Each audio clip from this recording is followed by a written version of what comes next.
Bonjour la famille, j'espère que vous allez tous bien. Ici votre élément, le soldat de Gbagbo, le soldat africain. Le soldat le plus concentré du méta. Alors, chers frères, chers camarades, j'espère que vous allez bien.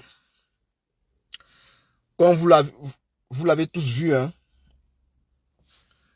le président Gbagbo Laurent n'a pas encore dit son dernier mot.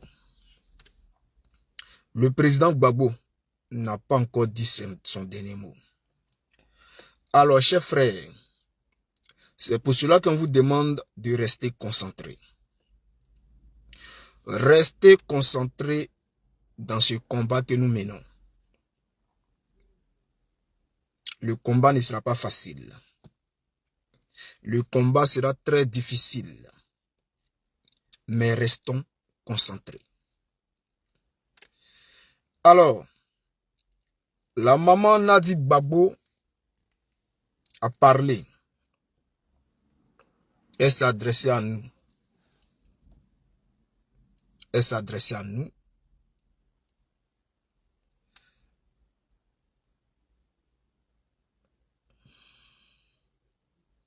Chers frères, commencez à tapoter le live, commencez à partager le live au maximum dans tous les groupes.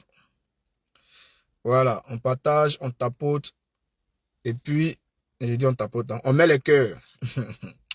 Tito va nous tuer. On met les cœurs, on envoie le live dans tous les groupes. Voilà. Ce matin, je vais parler un peu et je vais m'adresser à mon frère Souleymane Gbagbo Koné et à son ami Maïmouna Kamara. Alors, chers frères, chers camarades, c'est vrai, il est 10 h ce matin. Voilà, mais je vais prendre un peu de temps, au moins 30 minutes avec vous. Voilà, pour vous parler un peu. On voit beaucoup de personnes parler. On voit beaucoup de personnes nous critiquer. On voit beaucoup d'Ivoiriens parler, mais qui n'arrivent pas à agir. Chers frères, mettez assez de cœur parce que je ne vois même pas les commentaires. Voilà, je ne vois rien du tout. Donc, mettez assez de cœur parce que toutes mes pages Facebook sont touchées. Voilà, toutes mes pages sont touchées. Je suis cette personne-là qui ne parle pas de ma vie privée. Voilà, qui ne parle pas beaucoup de ma vie privée. Je ne parle pas beaucoup de ma vie privée. Parce que je me dis que ça n'en vaut pas la peine. Voilà. Dans ce combat que nous menons, il y a des niveaux. Et il y a des niveaux. Oui, oui, oui. Il y a ce que nous vivons. Et il y a ce que nous disons. Je vais faire bref, je vais faire tout court. On va aller direct dans le sujet. Alors, chers frères, chers camarades ivoiriens, le président Gbagbo Laurent vous invite le 8, ce 8-là, dans les rues. Il vous invite à une manifestation. C'est bien de critiquer le président Gbagbo Laurent. C'est bien de dire que le président Gbagbo Laurent n'a pas réagi le 25 octobre. Mais comme notre maman l'a dit, Nadi Gbagbo, elle a dit que ce n'est pas encore fini. Ce n'est pas encore fini. Vous savez, en 2010, là, on pensait que le président Gbagbo était mort. Pour démoraliser les troupes là, c'est-à-dire ceux qui étaient sur le terrain, qui combattaient pour le président Gbagbo Laurent. Vous savez ce qu'on les a dit? On les a dit que le président Gbagbo était mort. On nous a dit que le président était KO. Pour casser le moral. En 2010, hein, c'est-à-dire la première nouvelle qui est arrivée, pour démoraliser d'abord, on nous a dit que le président Gbagbo, dès que les Marocains sont rentrés net, on dit, hey, ils ont pris le président Gbagbo, ils l'ont pris. En même temps, on apprend l'autre côté, hey, ils l'ont déjà. Parce que c'est pas tout le monde qui pouvait regarder TCI. Dans cette période-là. ce n'est pas tout le monde qui pouvait regarder TCI pour voir, ou bien France 24 pour voir si le président Gbagbo, il allait bien, on l'avait arrêté, oui, oui. Mais d'abord, ce qu'on a pris, d'abord, on dit le président Gbagbo a été arrêté. Ça a cassé le moral de certains. Zadi soit salué. Après ça, on apprend que, ils ont déjà le président Gbagbo. On nous a dit ça, que le président Gbagbo est KO. mais le président Gbagbo est resté debout. C'est-à-dire qu'ils ont pris le président Gbagbo, leur mission c'était de le dire, non? Mais quand ils l'ont pris là, tellement qu'il a un aura, je vous jure, ils n'ont pas pu terminer la mission. La mission était d'éliminer physiquement le président Gbagbo. Mais quand ils l'ont pris là, tellement que son aura a pesé sur l'esprit de toutes les personnes qui sont rentrées, ils n'ont pas pu dire le président Gbagbo. Et ils l'ont pris, ils l'ont envoyé au Golfe. Et après, je crois que c'est le lendemain qu'on a appris qu'il allait bien. Chacun a commencé à se chercher en même temps. Ah, les gars, c'est fini, hein? C'est fini, c'est fini. Il y a d'autres qui sont restés. On restait jusqu'à ce que, il y a d'autres qui ont déjà même, ceux qui sont restés là. Beaucoup ont déjà, beaucoup sont partis, beaucoup sont cherchés. Mais le président Gbagbo est resté debout. Il n'est pas, c'est-à-dire, ils l'ont pris même, ils l'ont envoyé à Korogo, là. Il n'a pas déjà là-bas. Il n'a pas déjà. Pour se débarrasser de lui, là. J'ai dit, pour casser encore plus le moral des Ivoiriens. Cette fois-ci, là, c'était plus le moral des combattants. Hein. C'était le moral des Ivoiriens. Eux tous, on dit, ils ont affiché dans les journaux, le président Gbagbo, là, on l'a envoyé à la CPI. Et il faut pas attendre, faut attendre maintenant dans les grains, dans les rues d'Abidjan, de Côte d'Ivoire. Même en Europe, il faut attendre maintenant. Là-bas, là, ces pays-là, celui qui va là-bas, là, il ne revient plus jamais. Vous voyez ce qu'ils ont dit. Jires, JK, sois salué. Il a dit, quand ils l'ont pris l'envers à ces pays-là, ils nous ont dit que ces pays-là, quand tu vas là-bas, plus jamais tu reviens. Le président Gbagbo il est rentré à la CPI.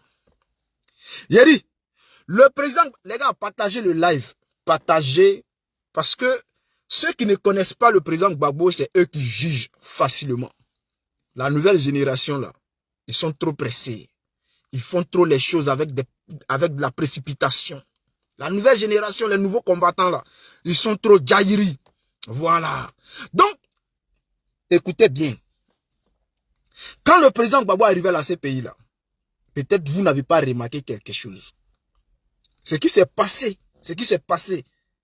à Abidjan, lorsque le président Gbagbo a été pris là, à sa résidence là, quand les gens sont arrivés là, l'aura de Gbagbo Laurent les a tous calmés. Ceux qui voulaient le dja là, normalement ils venaient pour le dja. Normalement, ils venaient pour le dja. Mais quand ils sont arrivés là, je vous jure que c'est mélangé entre eux. Il y a d'autres qui regardent, il y a d'autres qui disent non, on doit laisser. Il y a d'autres qui disent il faut le dja, il y a d'autres qui disent non, il faut laisser. Ils ont commencé à se battre entre eux. Jusqu'à ce qu'on prend le président Gbagbo, on l'envoie au Golfe. Ça s'est passé, à la CPI là, la même chose s'est passée. Ces pays, lorsque le président Gbagbo arrive, le dossier même qu'ils ont envoyé, on dit, bon, le dossier n'est pas trop lourd, mais on voit les femmes coucher, non, ça c'est fini, oh, bon, qu'est-ce qu'il va nous dire encore? On a trop de preuves contre lui. Et dès que le président Gbagbo prend la parole, la juge, là, elle a commencé à pleurer. Tellement que l'aura du président est fort. Elle a commencé à pleurer. À la CPI. Ceux qui devaient condamner le président Gbagbo là, quand le président Gbagbo a pris la parole pour la première fois là, ils ont commencé à pleurer. Tellement que son aura est fort. Jusqu'à ce que le procès, on change de juge, on change de procureur, on change de quoi, on change de salle. Mais c'est blanc. À chaque fois que le président Gbagbo rentre dans la salle là, ça les confond eux tous. Les témoins qui ont bossé les speeches, en Côte d'Ivoire, c'est-à-dire les discours là, ils ont bossé ça jusqu'à pendant des mois. Lorsqu'ils sont arrivés à la CPI, quand ils regardent le président Gbagbo dans les yeux nets là, et ils oublient tout ce qu'ils ont bossé. Le discours même qu'ils ont écrit là, ils ont tout oublié. Et tous, sans exception. Normalement, de la manière qu'ils ont parlé en Côte d'Ivoire, puis on dit non, non, c'est fini ceux-là. Quand ils vont arriver à la CPI là, c'est fini, le président Gbagbo sera condamné. Il dit, quand ils sont arrivés là, les discours là, et mais ils parlent non, et puis ils tremblent. Il y a d'autres qui ont oublié le nom de leur village. Tellement que le rat du président Gbagbo est fort. Chers frères, c'est pour vous dire quoi? C'est pour vous dire que le président Gbagbo là, avant, quand on était petits là, on l'appelait génie. On nous disait que le président Gbagbo là, c'est un génie. Voilà. Donc mettez dans vos têtes là, que le président Gbagbo là, c'est un génie. Ce n'est pas n'importe qui, c'est un djinn. Le président Gbagbo dit, maintenant là, il dit, ce n'est pas encore terminé. Donc restez concentrés. Et en tout cas, ceux qui veulent vraiment un changement en Côte d'Ivoire là, suivez le président Gbagbo. Écoutez ce qu'il dit. Et puis restez concentrés. Ceux qui sont distraits, qui ne veulent rien savoir là, bon, ça dépend de vous, hein, si vous voulez là. Vous pouvez écouter le président. Si vous voulez, qu'à Dieu soit salué depuis ta position. Si vous voulez, vous n'écoutez pas. C'est vous qui voyez. Mais nous qui avons décidé d'écouter le président, nous qui avons décidé de lutter à ses côtés, laissez-nous continuer. Moi, je ne sais pas, je n'appelle personne sur ma page. Ceux qui veulent écouter le RDR, vous restez avec le RDR. Si tu es RHDP, reste avec le RHDP. Ne viens pas sur ma page. C'est pour cela, 2 jours là, j'ai commencé à bloquer beaucoup de personnes. Les gars du RHDP là, j'ai commencé à bloquer beaucoup. Je ne veux pas vous voir sur ma page. Je vais parler aux êtres humains.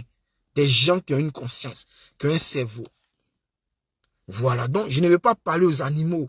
Voilà, vous-même, vous nous traitez de chiens. Donc nous aussi, on va vous traiter, puisqu'on est chiens, vous aussi, vous êtes des chiens. Voilà, donc je ne veux pas vous voir sur ma page. Je parle aux êtres humains. Il y a d'autres qui parlent de soldats, oh, soldats ici, soldats ici. C'est quel soldat vit là? C'est quel soldat vit là? Il y a d'autres qui pensent que où nous sommes là, c'est facile. Non, ça va. Oh. Et, je vais vous dire une chose. Ayoub, sois salué. Je vais vous dire une chose. Parmi les cyberactivistes là, il y a deux que le gouvernement ivoirien menace. Et très fort. Il y a Johnny Pacheco et il y a moi. Je vous dis pourquoi. Il y a Johnny Pacheco et il y a moi. Vous avez vu, Jocelyn, soit salué, en tout cas soyez tous salués. Vous avez vu le frère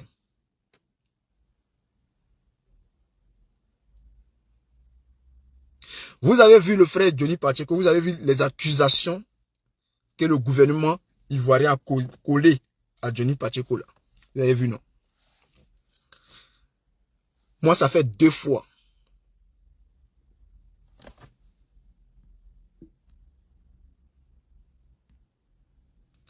Moi, là, ça fait 2 fois qu'on me colle ces accusations.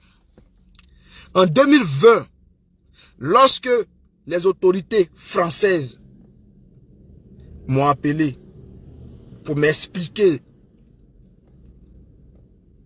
Bon, ils m'ont appelé, ils avaient maquillé ça. Parce que ce n'est pas comme la convocation de 2025, là, ce n'est pas pareil. Ce qui s'est passé en 2020, c'était un peu faible. Mais en 2025, là, lorsque les autorités françaises m'ont appelé là, pour aller m'expliquer là, vous avez remarqué que ça fait un moment que je ne fais plus vidéo avec Treillis. Ça là, moi je parle pas de mes problèmes comme ça là, les trucs comme ça, je ne parle pas de ça. Mais aujourd'hui là, je vais vous parler. Edmond, sois salué depuis ta position. Je vais vous parler. Parce qu'il y a d'autres qui pensent que non, comme nous sommes ici, nous sommes à l'aise. Non, nous sommes tous menacés. Moi, ils m'ont appelé, les autorités françaises, en complicité avec le gouvernement ivoirien. Ils m'ont appelé. Ils m'ont dit quoi? Déjà, on m'a collé l'étiquette d'un terreau. Et de deux, on me dit de ne plus porter treillis. C'est-à-dire, on me menace. En 2020, là, en 2025, là, hein, quand on a commencé à faire vidéo ici, fort pour appuyer le gouvernement de Ouattara, là, on m'a appelé, on m'a menacé. Faut plus, tu vas porter treillis. Pourquoi même quand tu portes treillis là, mais pourquoi tu mets chose cagoule? Pourquoi même tu portes treillis? Pourquoi même tu fais vidéo? Pourquoi même tu t'attaques à chose, comment elle s'appelle la dame là? La présidente du conseil constitutionnel, Nanaba Kamara. Eux là, ils ont quel problème à voir ça? On me menace. Parce que tout, c'est-à-dire les accusations qu'ils ont apportées, qu'ils portent contre moi là, moi je vois ça en menace. Ils veulent m'intimider pour ne plus que je parle. On me fait asseoir. On veut me prendre des photos comme un terreau. On me donne une ardoise, on me flash, plac. Et ce que je vous dis là, c'est une réalité. C'est une réalité. C'est la première fois que je vous parle de ça. Mais nous sommes tous, ici là, nous ne sommes pas en sécurité. Malgré ça, on continue de parler. On continue de parler. Je ne suis jamais sorti pour dire, les gars, j'ai besoin d'avoir... Non, je ne parle pas de Johnny, hein, mais c'est pour vous dire quoi? Je ne suis pas sorti pour dire que, les gars, j'ai besoin de t'entendre. Le jour où ils m'ont appelé là, je savais que c'était un truc comme ça. Normalement, je devais partir avec un avocat. Mais je n'ai pas les moyens parce qu'il y a d'autres qui pensent que non, on est payé, on a beaucoup d'argent. On n'a pas d'argent. Je n'ai pas les moyens de prendre un avocat. Je suis parti seul. Je me suis défendu seul. Quand je suis arrivé là, on me dit, dans un premier temps, on m'a affiché, blah, on a pris des images, des vidéos. On me montre les vidéos, on dit c'est toi qui es là. Je dis oui, c'est moi. On sort des propos, on dit non, c'est toi qui appelles le peuple à sortir. C'est toi qui demandes aux gens de sortir. Mais quand tu demandes aux gens de sortir là, les gens ils n'ont qu'à sortir pour faire quoi? J'ai dit mais vous avez bien écouté. Et c'est comme me dit là, j'ai dit oui, c'est moi qui ai dit ça. Oui, j'appelle le peuple de sortir. C'est-à-dire ils m'ont fait des menaces. Ça a duré au moins 1h30. 1h30 d'audition. Je dois expliquer pourquoi je porte treillis. Je dois expliquer pourquoi j'appelle les Ivoiriens de sortir. Est-ce que quand je les appelle de sortir là, c'est pour que les gens aillent s'affronter? J'ai dit, mais quand les gens vont manifester là, est-ce que ça veut dire que les gens doivent aller se tuer? Lorsqu'on demande aux gens de se défendre. Je sors même des preuves vidéo. Je sors des vidéos comme ça. Je montre à l'officier comme ça. Je montre les vidéos là. J'ai dit, regardez comment les gens se font tuer en Côte d'Ivoire. Je montre les vidéos. Ils me regardent et puis ils disent non que ça là c'est montage. C'est le policier qui me dit ça.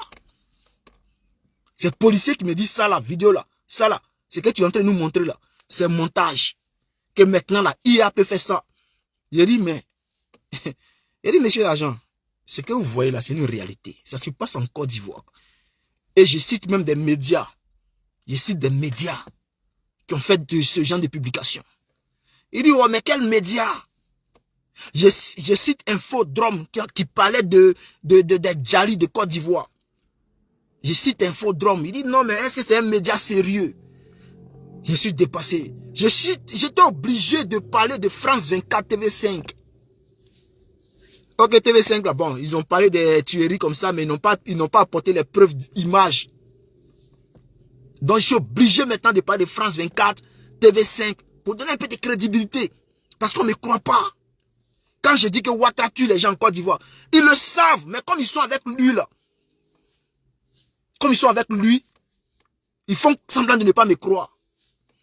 Et quand je dis, mais moi-même je suis venu au commissariat ici là, qui m'a convoqué? Quand je demande qui m'a convoqué là, il me sort un discours bizarre. Non, c'est une plateforme. En tout cas, c'est une plateforme du gouvernement. Ouais, c'est gouvernemental ou je sais pas quoi là. J'ai dit, mais quelle plateforme de gouvernement? Il n'a pas été capable de dire le nom de la plateforme. Il n'a pas été capable. Il m'a dit, c'est juste une plateforme du gouvernement. Mais, bon, si c'est quel gouvernement? Gouvernement français ou gouvernement ivoirien? Jean, même si vous êtes en collaboration avec le gouvernement ivoirien, mais quand tu me fais une audition par rapport à ce qui se passe en Côte d'Ivoire, Mais, faut me dire que c'est le gouvernement ivoirien. Tu me dis pas c'est le gouvernement ivoirien. Tu me dis pas c'est le gouvernement français. Tu me dis c'est le gouvernement, une plateforme du gouvernement. Et il insiste si l'histoire des treillis. Moi, mais je sais que quand je fais les vidéos en treillis, ça a plus d'impact. Donc, ça les fait peur. Les gars, mettez assez de cœur et puis partagez le live. Mettez assez de cœur, partagez le live. Parce qu'il y a les gens qui pensent que nous sommes à l'aise. Non, vous aussi venez, venez ici, venez comme si, venez là. Et quand on dit non, on était en Côte d'Ivoire, les gens disent, ah, mais toi tu n'as pas dit que tu es en Côte d'Ivoire. Vous pensez Côte d'Ivoire pour rentrer avant là, c'est quoi? Donc quand on va en Côte d'Ivoire, on ne peut plus quitter la Côte d'Ivoire, quoi. Ah, restez concentrés seulement.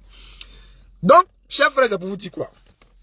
Je pouvais même, le téléphone que j'utilise ici là, pour faire le live là. Parce qu'à un moment, j'ai enregistré ce que le gars il disait là. J'ai enregistré ça. Mais ça est dans ce téléphone là, que je prends pour faire le live. J'ai fait une petite vidéo de, je crois, 6 minutes comme ça, par rapport aux questions qu'il me posait. Donc, j'ai enregistré. Et puis, j'ai envoyé ça dans le groupe. En tout cas, mes camarades du PPACI, activistes PPACI là. Comme on est dans un groupe, j'ai mis là-bas pour qu'ils puissent écouter des menaces des autorités françaises. Ils savent de quoi je parle. C'est pour vous dire quoi? Que, chers frères, ici, là, on pouvait s'asseoir, travailler, gagner notre petit jeton, manger avec notre famille. On est menacé par les autorités françaises, par l'État, en complicité avec l'État ivoirien. On est menacé. Mais malgré ça, on continue de travailler. On continue de nous battre. On continue de faire des vidéos. On continue de dénoncer. Malgré qu'on sait qu'un bon matin, il peut arriver que on demande à Soldat de Gbagbo de quitter la France. Ou bien quelque chose peut arriver à Soldat de Gbagbo. Mais je continue. Ceux qui disent, oh, moi là, je suis un garçon. Je suis un garçon. Voilà. Et ici là, je rappelle, j'ai 2 villages. J'ai 2 villages parce que je suis Dida et je suis Abé. Mais dans cette crise-là, de 2025 là, mes parents Abé sont sortis. En tout cas, la jeunesse m'a écouté, ils sont sortis. Ils ont payé le prix fort. Malgré ça là, ils ne se sont pas découragés. Ils sont sortis, ils se sont bataillés. Je suis Dida également. Mes parents Dida m'ont écouté. Ils sont sortis nombreux. Ça a été chaud. Beaucoup ont été arrêtés. Ils sont partis jusqu'à même chez moi en piste. Ils sont partis jusqu'à chez moi en piste. Je ne sais pas comment ils ont su que c'est... Mon frère était obligé. C'est vrai, mon petit cousin, il était obligé d'aller appeler le chef du village et le préfet pour venir tuer le discours. Je ne sais pas s'ils voulaient brûler notre maison. Mais en tout cas, ils sont venus en Djamana. Ils sont venus en Djamana. C'est pour vous dire quoi? Je paye le prix fort de ce que je fais. Ne pensez pas que je viens comme ça sur Internet pour montrer mon visage. Pour dire du n'importe quoi. Ou bien pour faire le choco, le quoi. Non. Je ne suis pas ce genre de personne qui viennent faire des vidéos pour juste montrer je ne sais pas quoi. Je ne suis pas dans ça. Ce que je fais là, je vis ça. Physiquement, je vis ça.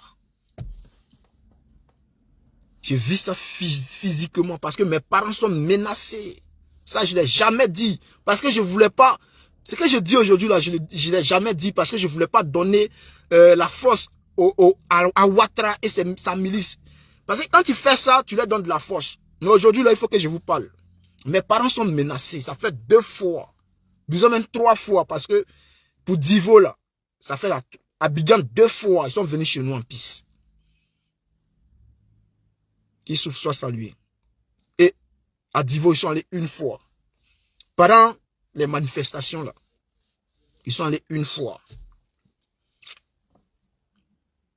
C'est pour vous dire que je prends trop de risques.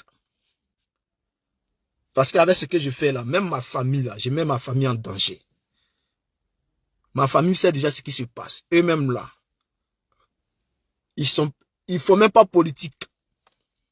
Ils ne sont pas politiques. Et donc, ce que je fais là, c'est un impact sur ma famille. Mais je continue. Depuis 2020, où je suis sorti même pour m'attaquer directement, d'une manière, je sais pas quoi, agressive.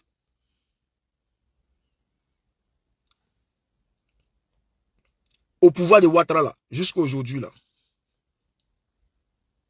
Jusqu'à aujourd'hui. Ouais, je suis des divos. Zasso, faut aller manger ton riz couché. Vous avez gagné, non? D'après toi, tu as gagné. Va manger ton riz couché, quitte sur mon live. Ici, là, je n'ai pas besoin des Zasso. J'ai besoin des Ivoiriens qui ont un, voilà, qui ont un cerveau. Toi, Zasso, tu n'as pas de cerveau. Voilà.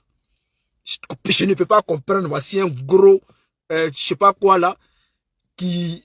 Je ne reconnais pas de défaite. J'ai dit simplement que vous... Toi, tu dis que tu as gagné.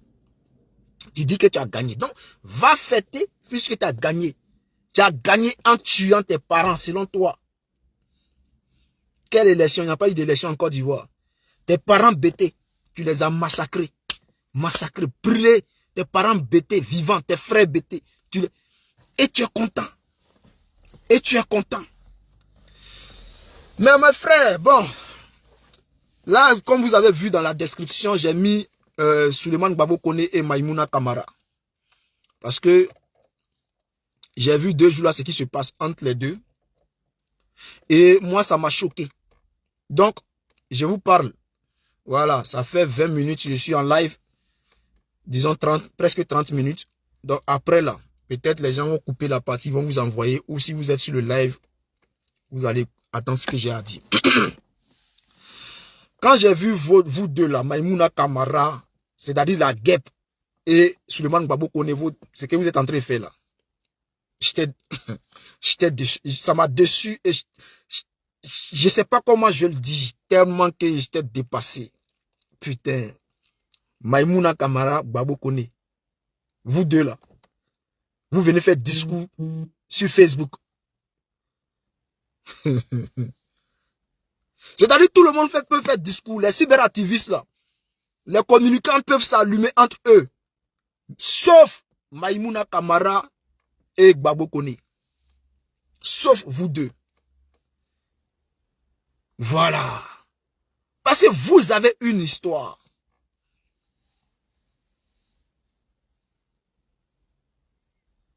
Je connais bien Zego. Je connais bien. Je connais Zego, je connais Iré, je connais... Je pourrais citer tous les villages, mais il ne faut pas, les autres vont être jaloux. La zone là, c'est ma zone. Voilà. En 2020 là, je n'ai pas trop parlé. Ok. Non, pas en 2020, en 2011, pardon. Donc, Maïmouna Kamara, Gbagbo Koné, les gars, vous avez zaï. Vous avez zaï.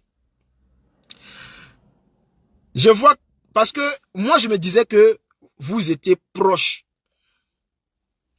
Vous étiez proches. Mais avec ce que j'ai vu là, je vois que peut-être c'était un mouvement, ce que vous avez fait pendant la période des problèmes de Gbagbo Koné, je pense que c'était juste un mouvement que vous avez fait. Et puis après, chacun est resté dans son coin. Vous voyez. Moi, j'ai été super proche avec Gbagbo Koné pendant, pendant des années. Donc, c'est quelqu'un que je connais très bien. Je le connais très bien. Maïmouna Kamara, de la manière que tu as expliqué le problème là, si tu connaissais vraiment Gbagbo Koné, tu n'allais pas allumer ta caméra pour l'allumer. Tu vois ce que tu as fait là. C'est décevant. Tu n'allais pas allumer ta caméra et puis fais ça. Parce que tu ne le connais pas bien, c'est pour cela que tu as allumé ta caméra pour l'allumer. Tu vois. Parce que, moi, comme je le dis, j'ai été très proche de Gbagbo Koné. On faisait tout ensemble. Donc, tellement que je connais la personne, comme tu as dit, tu l'as appelé pour lui dire, ah, ne fais pas ce genre de vidéos-là au Burkina Faso. Ne reste pas au Burkina Faso pour faire ce genre de vidéos parce que y a une autorité qui t'a appelé pour dire non que Gbagbo Koné, les vidéos qu'il fait là ne sont pas, voilà, il ne faut pas qu'il fasse ce genre de vidéos au Burkina Faso. Mais, comme je l'ai dit là, quand tu l'as appelé au téléphone, là, la réponse qu'il t'a donnée là, c'est-à-dire si tu connaissais Gbagbo Koné là, peut-être ça t'a frustré, mais ça ne, tu n'allais pas prendre en mal. Tu n'allais pas prendre en mal. Parce que Gbagbo Koné là, c'est comme ça il est. Faut les assauts. Moi, je sais où je vais l'attraper. Je sais où je vais l'attraper. Donc, la guêpe, comme je le disais là, Gbagbo Koné là, si tu le connaissais très bien là, tu allais savoir que le frère là, c'est comme ça il est, c'est son tempérament. Donc, tu vas penser que il est en train il est là t'agresser, mais en réalité, lui, quand il fait ça, voilà, ce n'est pas comme si il fait des histoires ou bien, genre comme s'il veut t'insulter ou bien te manquer de respect, mais c'est sa manière de parler quoi. Oh, non, voilà, c'est pas non. Je connais trop je connais trop Gbagbo Koné. Donc là, d'abord un,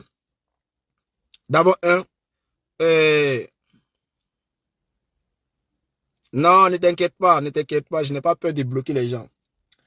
Donc d'abord moi, si je dois avoir un point de vue, c'est-à-dire quoi? D'abord tu as fait une première vidéo, les gens t'ont dit laisse tomber. Et il allait faire un post pour dire non, lui il rentre pas dans ce genre d'amusement, ouais, pour lui ça n'a pas d'importance, ça n'a pas d'intérêt, en ce moment précis du combat, et tu as pris ça mal, tu allais faire un live sur lui, et puis tu as dit ce que tu avais à dire. Mais ce que je peux te dire c'est que, d'abord moi j'ai écouté la vidéo, toute la vidéo. Ce que tu as fait là, sincèrement, hein, tu es une femme, mais je ne peux pas te donner raison. Le camarade Gbagbo Koné se trouve au Burkina Faso. Il vit au Burkina Faso. Avant d'arriver au Burkina Faso, il a fait plusieurs vidéos.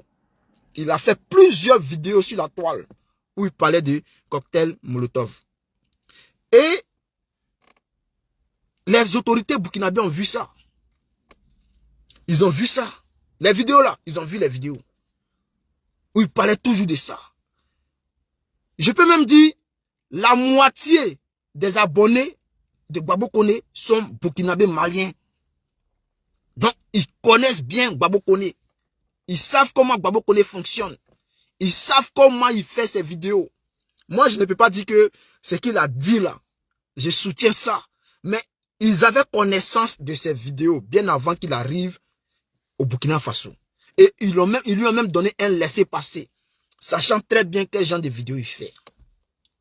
Donc quand il arrive et puis il fait une vidéo comme ça, et que l'autorité qui t'a appelé, Maïmouna, l'autorité qui t'a appelé pour te dire non que Gbagbo Koné a fait une vidéo où il parle de cocktail Molotov, qui ne doit pas dire ça ici au Burkina Faso là.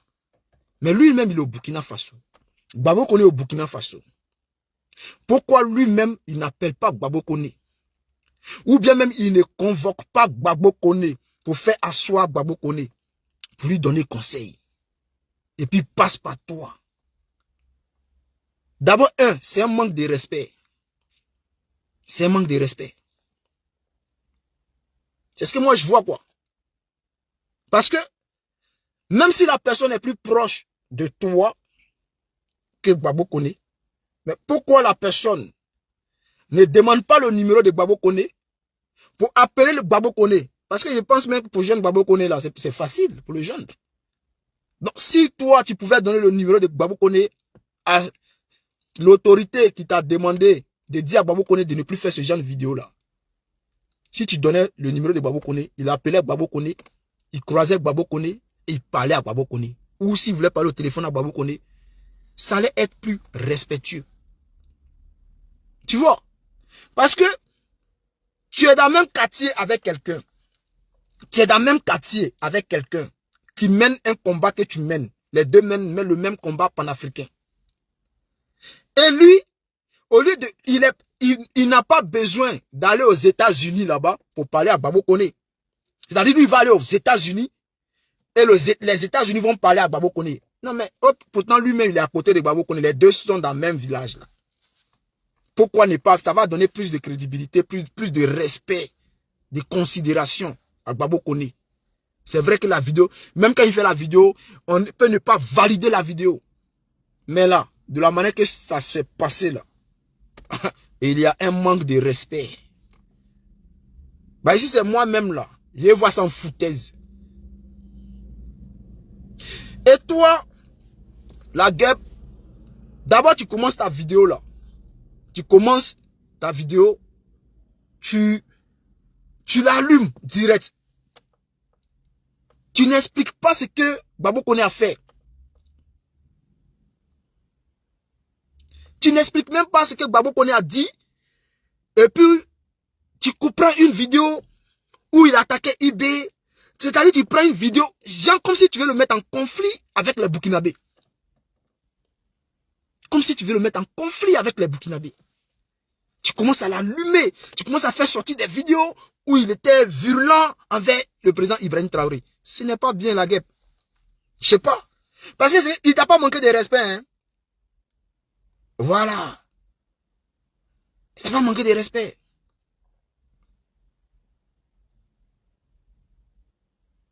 Et c'est comme si toi, tu étais au-dessus. Genre, toi, tu es trop truc. Tu parles, genre, voilà, toi, tu as dit ça. Toi, tu as dit ceci. Toi, tu as dit cela. Moi, je n'ai jamais... Eh, même nous-mêmes, là, on ne parle plus trop dans le discours du Burkina Faso. Mais combat du Burkina Faso, là, je suis l'un des premiers cyberactivistes à commencer à mener ça. Pendant ce temps-là, toi-même et tes boss, tes patrons, vous tous, là, vous étiez contre le Burkina. Peut-être toi, tu t'es jamais affiché. Tu n'es jamais affiché, mais tes boss là, ils faisaient ça. Tu n'as jamais dit à tes boss, quand je dis tes boss, je dis tes dévanciers. Voilà. Je peux citer beaucoup d'activistes du GPS qui ont commencé à allumer Ibrahim Traoré. Tu peux citer beaucoup. Assimi Goïta. Je suis le premier cyberactiviste à défendre le Mali. Premier cyberactiviste à défendre le Mali. D'autres peuvent se taper les poitrines, mais je suis le premier à prendre mon treillis. Taper, soldat de Gbagbo. C'est là que j'ai ajouté le panafricain. Soldat de Gbagbo sur le soldat panafricain. Et j'ai commencé à défendre le Mali ici. Pendant que vous étiez en train de... Pas toi, mais ton clan était en train d'allumer Assimi Goïta. On sait ça. Donc, si eux aujourd'hui là, ils ont déposé les armes et ils ont commencé à défendre le Mali. Et après, ils nous ont suivis dans ce combat contre, du Burkina Faso là. Mais la guerre, tu ne peux pas prendre les anciennes vidéos de Gbagbo Kone pour essayer de mettre Gbagbo Kone en palabre avec les Burkinabés. C'est mal fait. Ce que tu fais n'est pas gentil. Même si tu es énervé, tu es en colère. Parce que moi, ça fait 2 fois, tu dis, telle personne t'a appelé pour dire non, il ne faut pas, je vais parler. Telle personne m'a appelé. Mais quand les gens t'appellent, et puis derrière ça, toi, tu te lèves pour venir faire ce que tu as fait là, ma soeur, c'est grave. C'est grave. C'est grave ce que tu as fait. Prends même les anciennes vidéos de Gbagbo Kone. Monter. Non, toi, tu as allumé les Burkinabés ici. Tu as insulté Ibrahim Traoré. On ne fait pas ça, la guerre. Je sais que tout ce que je dis là, tu t'en fous. Parce que tu te dis, tu es arrivé, parce que après tu as commencé à dire, moi je vis dans une grande maison, moi là, je travaille, moi je ne vis pas de Facebook. Ça a quoi à voir avec le combat? Ça a quel rapport avec le combat? Parce que, dans ce milieu-là, ceux qui souffrent là, c'est-à-dire ceux qui mènent ce combat-là, c'est les plus vulnérables, les plus pauvres, ceux qui ont mal, ceux qui ont des difficultés. C'est à cause de ce système que les gens ont mis en place aujourd'hui et que nous souffrons à cause de ce système-là, que nous nous battons pour que les choses puissent changer. Si on était riche là, si chacun avait une villa, ou bien on était riche, on avait des milliards là, chacun allait rester. Regardez en Côte d'Ivoire, ceux qui ont l'argent là, est-ce que vous les voyez se mêler du combat? Est-ce que vous les voyez même financer les résistants? Les gens ont leur argent, il y a des milliardaires en Côte d'Ivoire, ils sont assis dans les coins et bouffent. Et ils préfèrent même se rallier à Alassane Ouattara pour bien bouffer. Ils s'en foutent. Dans ce combat là, ce sont les pauvres comme nous là qui menons ce combat. Donc, venir dire que tu as des milliards, tu es comme ci, comme ça. C'est quoi le rapport dans ce combat-là? C'est quoi le rapport? De la manière que tu as allumé Babo Koné là, de la manière que tu veux...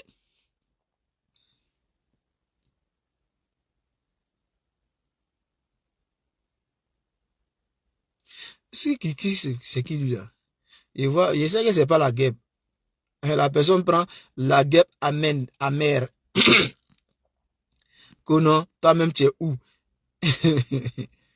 Moi-même là, je suis où? Je me bats aujourd'hui là, je dénonce pour que nos camarades puissent être libérés. Sinon moi-même j'étais dans les mains. Ok? Prison que tu parles de ça là, j'ai fait la prison en Côte d'Ivoire. Écoute-moi très bien. Parce qu'il y a les gens qui pensent qu'on est tombé du ciel et puis on s'est jeté dans le combat. Comme moi je l'ai dit là, les vraies personnes qui connaissent mon histoire là, et ceux qui connaissent mon histoire là, ils ne sont pas beaucoup. Parce que nous on n'était pas dans ce genre d'amusement, vous êtes dedans aujourd'hui là. Il y a les gens qui m'ont connu peut-être en 2012, 2013, et ils pensent qu'ils me connaissent. Vous ne me connaissez pas. J'ai fait 2 fois la prison en Côte d'Ivoire. La première prison, le truc là, nouveau BAE de Yopougon là. J'ai commencé là-bas. Après là-bas, nouveau BAE de Yopougon là. Après là-bas là, on m'a envoyé à la DST. Quand je suis sorti de là, les gens sont venus me prendre chez moi à la maison pour m'envoyer à Bobo, Koulicha. Où il y a le gros trou là. Des FSI. Qui voulaient me dire ce jour-là. Là. J'ai passé plus d'une demi-journée dans les mains. Les gens voulaient me dire. J'ai dû payer de l'argent. J'ai payé beaucoup d'argent pour qu'on puisse me laisser. Donc, ce que vous êtes en train de dire, aujourd'hui, là, je ne peux pas mentir. Je ne peux pas mentir. À nouveau BAE, là. Il était trop serein. Je voyais les petits frères qui pleuraient, d'autres qui faisaient. Il était serein. À la DST, là, il était serein. Je voyais les petits frères même qui pleuraient, il était serein. Mais quand je suis arrivé à Bobo, là, Bobo Koulicha, là, et je suis arrivé là-bas, là, à faire des sereins, à faire des garçons, là, j'ai laissé ça. C'est-à-dire, il faut montrer un côté humain pour que les gars là puissent doser un peu. Parce que ceux qui étaient devant moi là, il n'y avait pas état d'esprit. C'est les gens qui ont la gâchette facile. J'ai commencé à pleurer comme un bébé pour demander pardon. Vous voyez que, vous pensez que l'homme est tombé du ciel comme ça dans ce combat-là, quoi. J'ai commencé à pleurer comme un bébé pour demander pardon. Parce qu'à tout moment là, on peut m'allumer puis me jeter dans le gros trou. On peut m'allumer et me jeter dans le gros trou. Donc je pleurais comme un bébé, puis je demandais pardon. Pardon. Les gars sciencés. Et vous donnez J. C'est comme ça ma vieille a réuni un J. On a pris, on a donné. C'est comme ça ils m'ont laissé. Après ce truc là, j'ai gagné temps. Donc, ceux qui pensent que non, toi même là, il faut venir en Côte d'Ivoire. Ils ont mis telle personne en prison. Moi aussi j'ai fait prison. J'ai fait prison en Côte d'Ivoire. J'ai fait prison. Donc ne pensez pas que, même si je n'ai pas duré là, et BAE là, avant de sortir à la BAE là, PJ. Malgré qu'on a payé l'argent là, on nous a envoyé au plateau. Malgré PJ, mais on nous a envoyé au plateau. Donc là, et puis ceux qui étaient en face là, ce n'est pas comme aujourd'hui. Eux là, c'était des drogués. Ils n'étaient même pas policiers. C'est-à-dire c'est des gens qui sont rentrés dans FSI là, comme ça, pour faire la, pour défendre. En tout cas, Abidjan était déjà pris ceux-là. Il y a les gens mais ils connaissent qui étaient au Koweït là-bas. Au Koweït, il y a des jeunes Maliens. Eux là, ils vendaient viande au marché de Koweït. Ceux qui connaissent bien Koweït là, ils vendaient viande au marché de Koweït. Ils vendaient viande là-bas. Et ils sont devenus FSI. Et quand il regarde comment il dit, c'était des jeunes maliens. Ils ont dit FSI, on les appelait autorités. On les appelait autorités au quartier. Ils ont pris ancien coin de mes gars là pour faire les bases. Quand ils ont décollé, ils ont pris ça pour faire base. Un hôtel au Koweït là-bas. Donc là, voilà, on va continuer parce qu'il y a les gens qui pensent que Soldat de Gbagbo, il est un vécu. Voilà, je n'ai pas commencé à mener la lutte là sur Internet comme ça.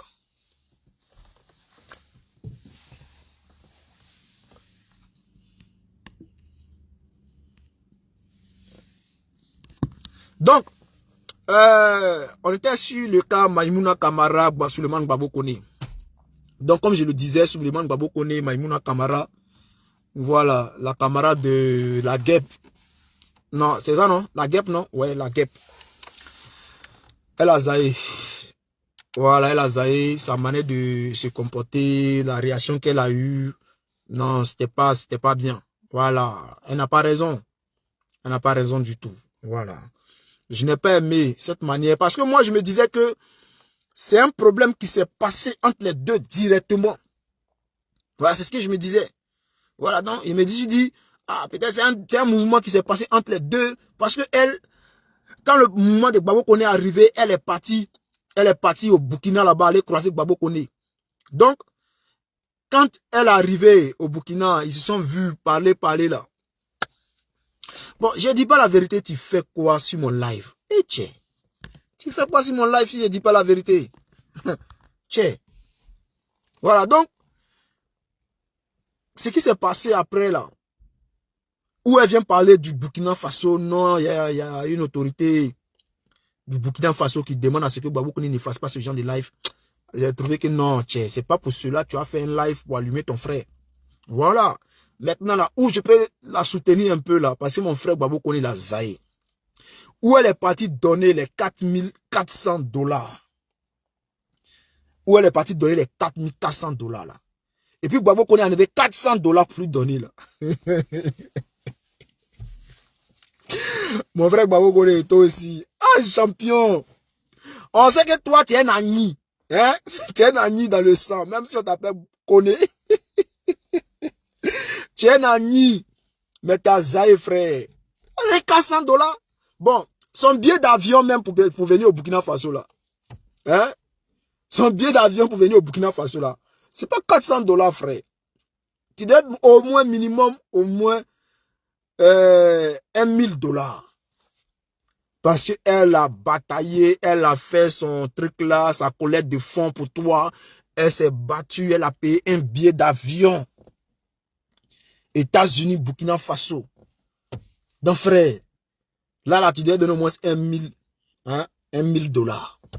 400 $ là, ça peut payer, ça peut faire quoi? Hein? Là, seulement tu as zaï. Mais à part ça, là, tout le discours qui est derrière là, tchè.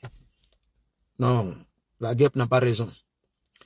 Voilà, faut pas exposer ton frère comme ça. Toi-même, tu sais que le Burkina Faso, il est vulnérable. Si tu montes les Burkinabés contre lui, là, c'est pas bien. Tu vois, c'est pas bien. Il a l'habitude de faire ce genre de vidéo. On le connaît très bien. C'est pas aujourd'hui qu'il a commencé à faire ce genre de vidéo. Donc,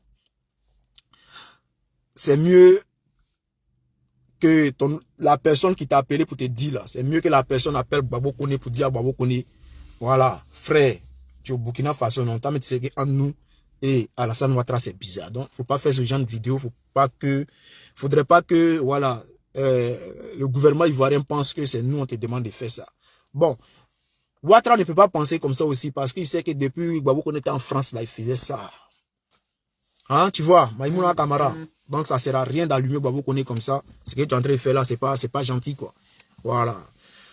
Donc, chers frères, chers camarades, rendez-vous le 8. Le 8, là. Venez le 8. On va s'allumer. Le 8, là. Venez. Le président Gbagbo vous appelle. Voilà. Le 8, en tout cas, sortez. Sortez, venez soutenir le président Gbagbo. Il vous demande de venir. On va faire une marche. Venez. Voilà. Les gens disent non. Pendant la période électorale ou bien de campagne, voilà, disons, campagne. On ne pouvait pas faire des manifestations. Maintenant, là, cette période est passée. Cette période-là est passée. Nous sommes dans une autre période. Donc, ils vont nous laisser faire la manifestation. Sinon, on gêne tout. Donc, les gars, venez, on va faire notre manif tranquille pour mettre la pression. Maintenant, j'ai un dernier message. Il est quelle heure? J'ai regardé l'heure. Bon, ça fait 1 heure de live, c'est trop long. Et PPACI. PPACI. Ça fait 2 vidéos que j'ai fait maintenant. Bon, ça c'est la 3e vidéo. Affaire de législative là. Pour l'instant là, enlevez ça dans vos têtes. J'ai vu que il y a eu une réunion de la CEI. Il n'y avait pas le PPACI et le PDCI. Bravo. Je vous félicite pour ça. Voilà. Bravo. On continue comme ça. On continue de mettre la pression. On continue de donner de l'espoir au peuple. Voilà. Donc, chers frères, chers camarades, rendez-vous le 8 novembre. On va aller mouiller un peu.